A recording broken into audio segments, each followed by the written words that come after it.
He had everything: money, fame, power, but no one to call his own. And, with only months to live, all he could do was walk the streets, hoping to feel something. Anything. Nathan Carter, once hailed as the tech genius who reshaped global commerce, now drifted through the city unnoticed, dressed in plain clothes. The diagnosis had come like a death sentence: an aggressive illness, untreatable. No family, no children, no real friends, just a sea of business contacts and lawyers waiting to divide his empire. It was during one of these silent walks, through a dimly lit street in the older part of town, that he saw her. A young girl, maybe 7 or 8, sitting on the cold pavement beside a crumbling brick wall. Her clothes were torn, her feet bare, but it wasn't the poverty that stopped Nathan in his tracks. It was the way she was trying to feed a stray dog with the only thing she had: a half-eaten piece of bread. The dog wagged its tail, weak but hopeful. The girl smiled, though her own hands were trembling from the cold. Nathan's throat tightened. He had seen millions in his life: mansions, jets, private islands. But he had never seen this kind of selflessness. He stepped closer, and she looked up. Big brown eyes, cautious yet kind. "Why didn't you eat the bread yourself?" he asked softly. The girl shrugged, brushing hair from her face. He was shivering. "I thought he needed it more." Nathan stared at her, unable to speak. In one small act, this little girl had shown more heart than anyone he'd known his entire life. He didn't know it yet, but this moment would become the beginning of everything he never knew he was looking for. Nathan couldn't sleep that night. The image of the little girl haunted him, the way her fingers trembled from cold, yet she smiled while giving away her only food. He kept replaying her words in his mind, simple and pure. He needed it more. By morning, he was already back in that part of the city, scanning every corner, every alley. And then he saw her again, sitting under a rusted metal sheet with the same dog curled up in her lap. He approached slowly. She noticed him and smiled shyly. "You came back?" He nodded. "I wanted to talk to you." She moved aside to make space for him on the pavement, as if she thought a billionaire could sit on concrete like it was nothing. But Nathan sat. "What's your name?" he asked. "Amy," she said. "And this is Toast," pointing to the dog. He chuckled. "Nice name." They talked for a while. Amy told him her mother had passed away the previous year and that she'd been living on the streets since. "I was staying at the shelter," she explained, "but they don't let dogs in, so I left." Nathan was silent. Every part of this was wrong.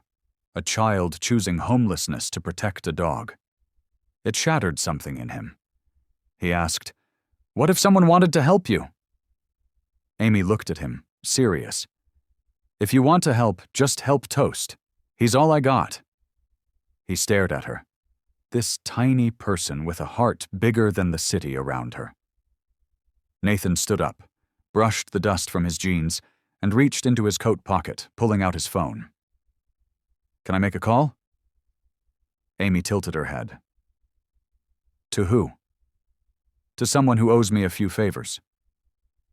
What Nathan didn't tell her was that in less than an hour, a black SUV would pull up, and her life was going to change in ways she couldn't imagine. Amy's eyes widened as the black SUV pulled to the curb. A sharply dressed woman stepped out and opened the back door. Behind her, another woman in a white coat was already walking toward Amy with a warm smile. Nathan knelt beside her. "I told you I wanted to help Toast," he said gently, "but I can't help him without helping you too." Amy hesitated, clutching Toast closer. "Are they taking him?" "No." Nathan shook his head. "They're here to take you both somewhere safe, somewhere warm. You'll have your own bed. Toast will too."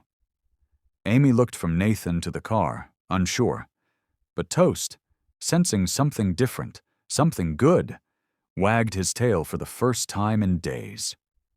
She finally stood up, slowly, as if afraid the moment would disappear.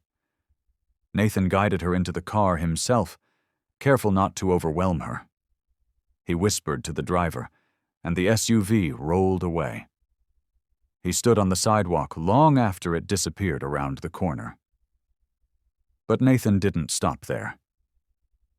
That evening, he visited a lawyer. He'd been meaning to set up a foundation for years, but tonight it had a name: the Amy Trust, a charity for homeless children and rescued animals, funded with over $50 million of his personal wealth. No publicity, no press release, just quiet action. A week later, Amy was enrolled in school. She had a warm room, a soft bed, and her own books for the first time. Toast had a fresh haircut, a vet's clean bill of health, and a backyard to run in. Nathan visited once a week, always bringing something small: a drawing pad, a soccer ball, a pack of dog treats. And every time, Amy would run to him like family. But one day, as they sat watching Toast chase butterflies, Amy looked up and asked, "Why me?" Nathan smiled. "Because you gave away your only blanket, your only bread. You gave everything when you had nothing." Amy's voice dropped. "But what about you? You're sick." Nathan looked at the sky for a moment. "I am. But helping you, it made me feel alive again." Neither of them knew that fate still had one more twist waiting, one that would bind their lives forever. Months passed, and Amy's transformation was nothing short of a miracle. She smiled more, laughed louder, and even started dreaming again, of becoming a vet, of helping animals just like Toast. Nathan continued to visit, always keeping his illness quiet, even when the pain grew stronger. His doctors had told him there wasn't much time left, but he didn't want pity. He wanted to leave something real behind. One cold afternoon, Nathan arrived looking a little weaker than usual. His face was pale, and he moved slower, but he smiled as always. Amy noticed. She always noticed. "You okay?" she asked, clutching his hand. "I'm just tired, sweetheart, but I needed to see you today." They sat on the porch while Toast napped at their feet. Nathan reached into his coat and handed her a small envelope. "Open this when you're ready. Not now, just when it feels right." Amy didn't understand, but she nodded. That night, Nathan passed away quietly in his sleep. Amy cried harder than she ever had. She didn't eat, didn't speak for days. The world felt darker without him. Finally, one morning, she remembered the envelope. With trembling fingers, she opened it. Inside was a letter and a document. The letter read, "You gave me hope when I had none left. You reminded me that kindness is still real. This world needs more of that.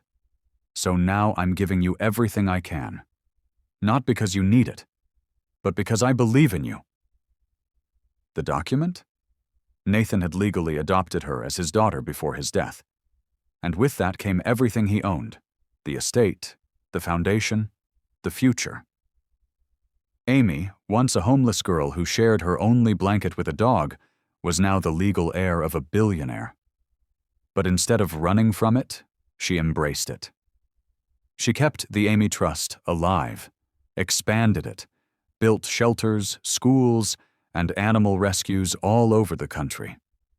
And everywhere she went, people asked her how it all began. She always smiled and said, "It started with a dog named Toast, and a man who believed in me when I didn't believe in myself." If this story moved you, share it. Kindness changes everything,